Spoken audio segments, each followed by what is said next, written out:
하나님 말씀은 역대하 20장 1절부터 4절까지 읽어드리겠습니다. 그 후에 모압 자손과 암몬 자손들이 마온 사람들과 함께 와서 여호사밧을 치고자 한지라. 어떤 사람이 와서 여호사밧에게 전하여 이르되 큰 무리가 바다 저쪽 아람에서 왕을 치러 오는데 이제 하사 손다말 곧 엔게디에 있나이다 하니 여호사밧이 두려워하여 여호와께로 낯을 향하여 간구하고 온 유다 백성에게 금식하라 공포하며 유다 사람이 여호와께 도우심을 구하려 하여 유다 모든 성읍에서 모여와서 여호와께 간구하더라. 아멘. 우리가 미리미리 말씀과 기도로 신앙의 준비를 하고 있어야 됩니다. 지금 믿음 좋은 것 같은 사람들도 이 환난과 시련의 기간이 어느 정도 지나고 나면 최소한 3분의 1 정도는 떨어져 나갈 것이다. 3분의 1은 적게 보는 거예요. 많게는 50%, 70% 정도 신앙생활을 안 하게 될 것이에요. 예수 믿고 구원받았다고 하는 사람들이 그 도중에 전부 다 타락하는 거죠. 낙오가 되는 거죠. 이럴수록 우리가 말씀과 기도로 무장해야 될 줄로 믿습니다. 하나님이 이 세상을 창조하신 목적은 찬송과 영광을 받으시기 위함입니다. 그래서 이 땅에 존재하는 모든 피조물 가운데 정점이 우리 인간입니다. 인간이 이 땅에 존재하는 목적이 무엇이냐? 하나님께 영광 돌리는 것입니다.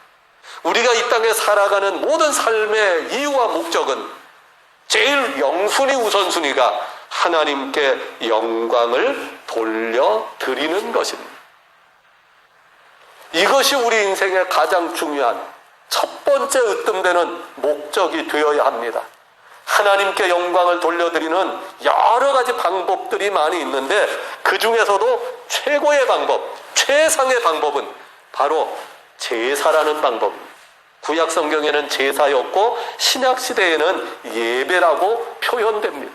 로마서 12장 1절에 보니까 너희 몸을 하나님이 기뻐하시는 거룩한 산 제사로 드려라. 이는 너희가 드릴 영적 예배니라. 구약 시대에는 예수님 오시기 전에 제물을 준비하여 드려서 제사였고 지금 신약 시대는 예수님이 십자가에서 구원을 완성해 놓으신 이후에는 우리가 제물을 준비할 필요 없이 감사의 예물로 하나님께 예배 드리기 때문에 신약에 와서는 용어가 예배라는 용어로 바뀌어졌습니다마는 구약의 제사나 신약의 예배나 똑같은 의미, 똑같은 목적, 똑같은 내용입니다.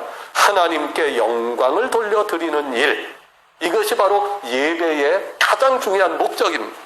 그래서 성경에 나타난 예배를 살펴보았습니다. 제일 먼저 창세기 4장에 나오는 아벨의 제사를 정리해서 첫 시간 설교를 했고요. 두 번째 아브라함의 제사, 세 번째 야곱의 제사, 그 다음 다윗의 제사, 솔로몬의 제사, 지난주에 엘리야의 제사까지 해서 유튜브에다가 올려놨습니다.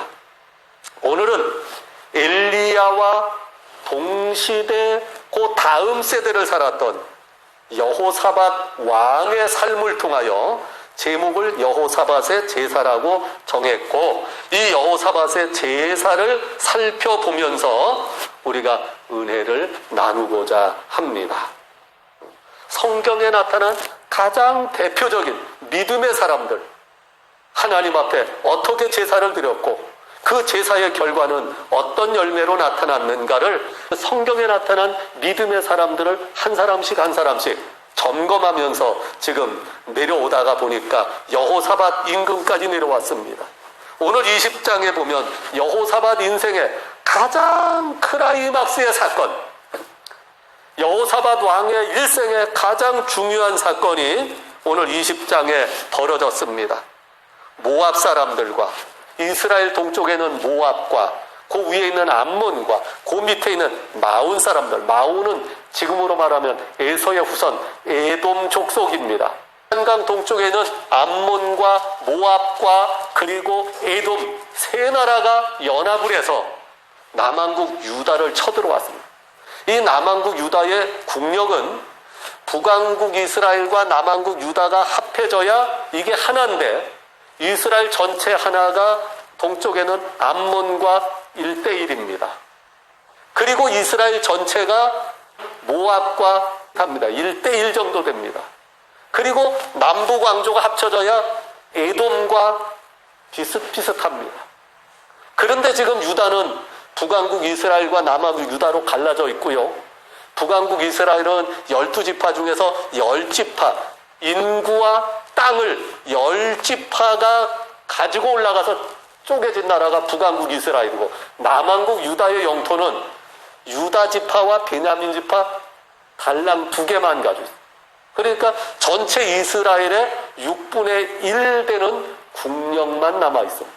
이게 다 합쳐져 있어도 암몬과 모압과 에돔과 각자 1대1밖에 안 되는데, 지금 유다 왕국은 북왕국 이스라엘로부터 6분의 5가 올라갔고 6분의 1만 남아있어요. 이 약한 나라에 물론 하나님을 섬기는 것 때문에 옛날 6.25 이후에 북한 사람들이 남한으로 많이 기독교 신앙을 가진 사람들이 피난 온 것처럼 북왕국 이스라엘에 있는 유대인들이 하나님 섬기는 신앙을 지키기 위해서 남왕국 유다로 많이 내려오기는 했지만, 그래도 모든 면에서 북왕국 이스라엘만 갖지 못한 약한 나라가 남왕국 유다입니다. 이 작은 나라에 동쪽의 세 나라가 연합해서 쳐들어왔어요. 1대1로 해도 3대1이 되는데 6분의 1에 그냥 객관적으로 따지면 18대1 정도의 세력입니다. 18대1 정도의 세력. 기가 막힌 상황이 벌어졌어요. 어떤 사람이 와서 여호사밧에게 말합니다. 큰 무리가 지금 왕을 치러 오는데 하사손다말 곧 엔게디에 있습니다. 여호사밧이 큰일 났습니다. 이제 죽었구나. 3절 여호사밧이 두려워했습니다. 사람이 할 수 있는 방법이 없습니다. 대책이 없습니다. 여호사밧이 하나님께 기도하고 온 나라에 명을 내립니다. 와서 하나님 앞에 우리를 지켜주시고 구원해달라고 와서 기도해라. 4절 유다 사람이 여호와께 도우심을 구하려 하여 유다 모든 성읍에서 모여와서 여호와께 간구합니다. 금식하며 기도했습니다. 단순한 기도만 한 것이 아니고, 우리가 기도원에 가서 금식 기도 해보신 분들은 알지만 기도원에 가면 새벽 예배, 아침 예배, 오후 예배, 저녁 예배, 매일 예배 드리는 것처럼 예루살렘 성에 오면 예루살렘의 성전에는 아침 제사와 저녁 제사가 늘 매일 있어서 상번제, 와서 모여서 금식하며 기도했다는 말은 기도도 하고 제사 드리는 오전 9시부터 12시, 오후 3시부터 6시 이 시간에는 제사에 참여하고 하나님 앞에 그렇게 기도하며 금식하며 기도했습니다. 14절 그때 야시엘이라는 사람에게 성령이 감동했습니다. 하나님의 말씀을 선포합니다. 15절입니다. 온 유다와 예루살렘 주민과 여호사밧 왕이여 하나님의 말씀을 들으시오. 하나님께서 말씀하셨습니다. 너희는 이 큰 적군들로 말미암아 두려워하거나 놀라지 말아라. 이 전쟁은 너희에게 속한 것이 아니요 하나님께 속한 것이니라. 17절 이 전쟁에는 너희가 싸울 것이 없나니 대열을 이루고 서서 너희와 함께한 여호와가 구원하는 것을 보라. 유다와 예루살렘아 너희는 두려워하지 말며 놀라지 말고 내일 그들을 맞서 나가라. 여호와가 너희와 함께하리라. 하나님의 말씀을 전했습니다. 여호사밧과 이스라엘 백성들이 아멘 아멘 하며 땅에 무릎을 꿇고 하나님 앞에 엎드려 경배했습니다. 그리고 나서 그 다음 날이 됐습니다. 여호사밧 왕이 이스라엘 지도자들과 21절 의논합니다. 백성들과 더불어 의논하고 전쟁터로 나가는데 어떻게 나갑니까? 성가대 가운을 입은 성가대들을 맨 앞장 세워가지고 전쟁터로 나갑니다. 적군은 세 나라 연합군이 쭉 지금 대진하고 전쟁이 벌어지기를 기다리고 있습니다. 이스라엘 백성은 숫자적으로도 작고 전쟁 준비가 안 돼 있는데 맨 앞에 성가대 가운을 입은 성가대들이 앞장서서 나갑니다.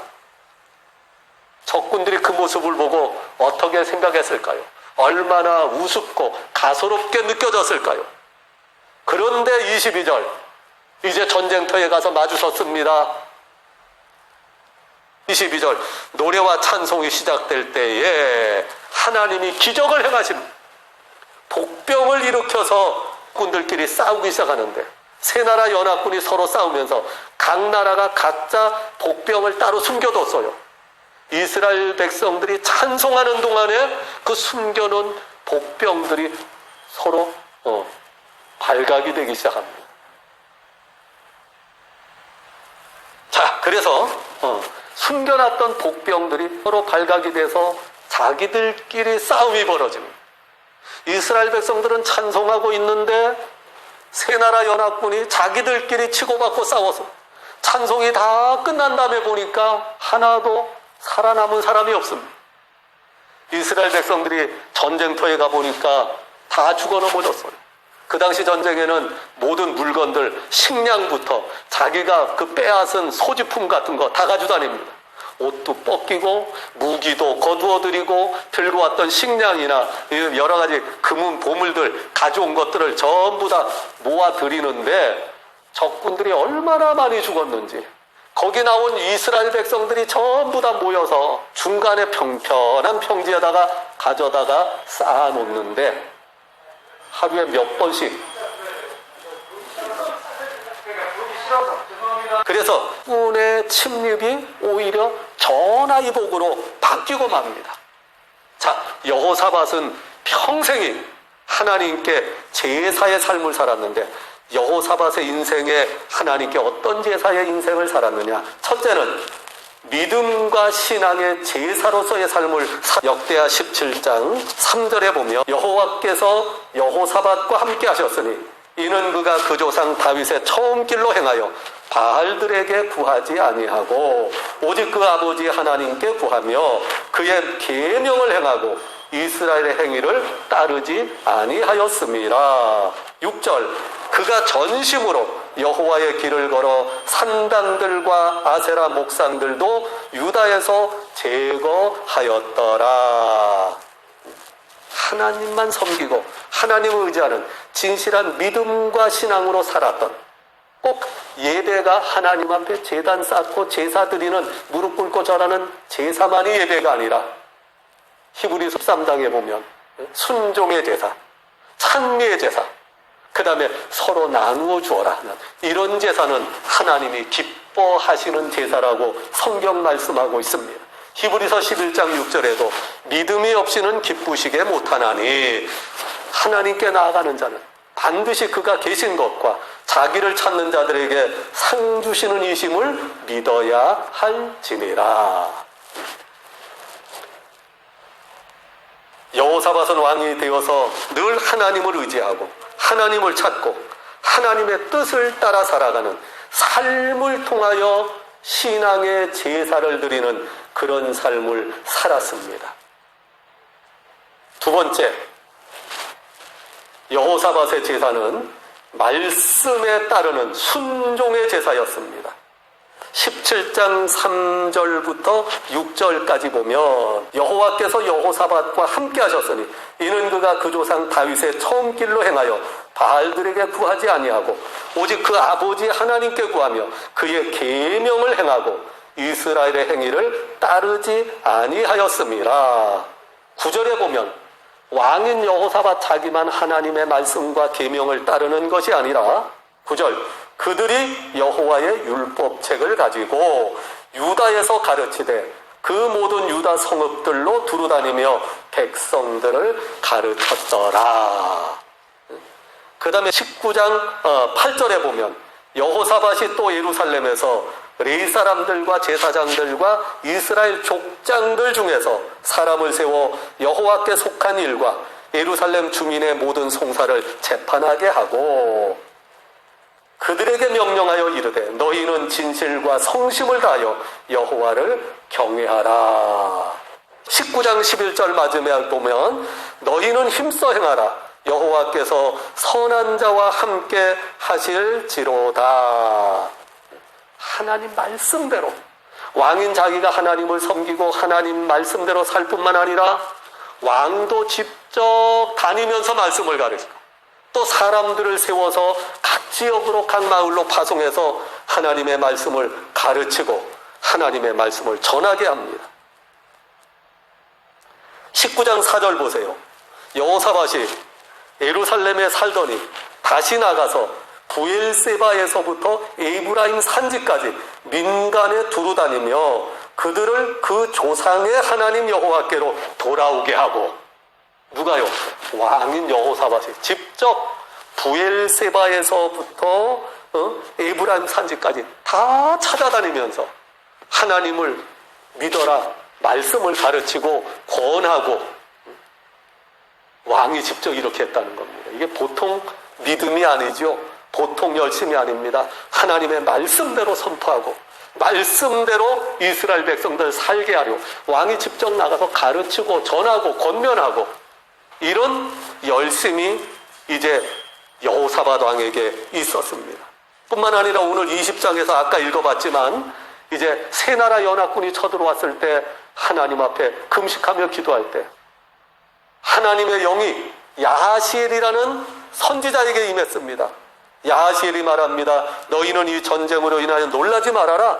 이 전쟁은 너희에게 속한 것이 아니요 하나님께 속한 것이라. 너희 전쟁터로 마주 나가라. 가서 싸우지 말고 가만히 서서 하나님이 구원하시는 것을 보라. 그 다음부터 이제 결정적인 내용입니다. 그 말을 믿느냐 안 믿느냐, 순종하느냐 안 하느냐가 중요한데 여호사밧은 그 말씀을 순종합니다. 아멘하고 받아들입니다. 전쟁터에 나가는데 성가대 가운을 입혀가지고 앞장 세워서 전쟁터로 나갑니다. 그리고 전쟁터에 나가서 화살을 쏘거나 창을 던지는 것이 아니라 성가대가 하나님을 찬송하게 합니다. 찬송이 시작될 때에 하나님이 기적을 행하십니다. 하나님의 능력의 역사가 나타납니다. 적군들끼리, 세 나라 연합군 자기들끼리 숨겨놓았던 복병들이 들키게 만들어서 자기들끼리 치고받고 싸워서 자기들끼리 다 죽어나갑니다. 이스라엘 백성들은 화살 한 번 쏘지 않았습니다. 창 한 번 던져보지 않았습니다. 칼 한 번 뽑아보지도 않았습니다. 한 일은 하나님 앞에 찬송드린 것밖에 없었습니다. 자기들의 싸움으로 전쟁이 끝났어요. 이스라엘 백성들은 전리품을 거두어 드리기 시작하는데 얼마나 전리품이 많았는지 하루 이틀에 거두어 드릴 수 없어서 20장 25절에 보면 사흘 동안 거두어 드리고, 물건이 얼마나 많았는지 전리품을 사흘 동안 거두어 드리고, 그것도 예루살렘 성까지 가지고 들어가지 못하고 중간에 평평한 평지에다 갖다 쌓아놓았는데 산더미를 이루어서 그곳 골짜기 이름을 두라가 골짜기라, 송축 골짜기라 이름을 했다고 성경은 기록하고 있습니다. 여호사밧의 제사, 첫째는 믿음과 신앙의 제사였고, 둘째로는 말씀에 순종하는 삶의 제사였고, 마지막 세 번째는 감사, 찬송의 제사였습니다. 성전에 가서 감사하며 찬송하는 제사도 물론 감사, 찬송의 제사였지만 전쟁터에서 적군이 앞에서 대치하여 있는 상태 속에서 하나님께 찬송드리는 이 믿음, 진정한 감사와 찬송의 제사였습니다. 하나님은 이 여호사밧의 찬송의 제사를 통하여 영광을 받으시고 기적을 베풀어 주셨고 그 큰 전쟁에 승리케 하여 주셨습니다. 결과입니다. 역대하 17장 5절 봅니다. 역대하 17장 5절. 그러므로 여호와께서 나라를 그의 손에서 견고하게 하시매 나라가 견고해졌습니다. 17장 10절입니다. 여호와께서 유다 사방의 모든 나라에 두려움을 주사 여호사밧과 싸우지 못하게 하시매 나라가 평안해집니다. 역대하 18장 1절입니다. 여호사밧이 부귀와 영광을 크게 떨쳤고 부귀와 영광의 축복을 받게 됩니다. 20장 1절 이하에 말씀드린 사건이 벌어집니다. 세 나라 연합군이 동맹하여 쳐들어왔으나 하나님은 이스라엘의 남왕국 유다의 여호사밧 왕국에 전화이복의 축복을 주셔서 한 사람도 다치거나 상하지 아니하였고 어마어마한 전리품을 거두어 드리는 놀라운 축복을 허락해 주셨습니다. 마지막으로 역대하 20장 30절의 말씀입니다. 여호사밧의 나라가 태평하였으니 이는 그의 하나님이 사방에서 그들에게 평강을 주셨음이더라. 하나님께서 사방에서 그들에게 평강을 주셨다. 영적인 믿음이 하나님께 드려진 이제 믿음의 제사, 삶을 통하여 드려진 신앙의 제사, 말씀에 순종하는 제사, 감사, 찬송의 제사를 통하여 하나님은 평강과 그리고 강한 능력과 부여와 모든 축복을 하나님이 여호사밧 왕과 유다 왕국에 베풀어 주셨습니다. 역병의 시대, 코로나로 통하여 그리고 정권 잡은 이 시대 정치가들을 통하여 우리 기독교인들이 지금 핍박을 당하는 시대입니다. 이럴수록 우리가 신앙 조상들의 믿음을 본받아 더욱더 진실한 믿음과 신앙으로 하나님을 섬기고 하나님께 영광을 돌리는 온전한 제사를 통하여 거룩한 산제사를 통하여 하나님 앞에 온전한 참된 영광을 돌려드림으로 하나님의 은혜, 하나님의 보호하심, 하나님의 축복하심, 여호사밧과 유다 왕국에 임했던 하나님의 은혜와 축복이 우리 성도들 심령에도 가정에도 모든 앞날에도 풍성한 은혜와 축복으로 임하시기를 예수님의 이름으로 축복합니다.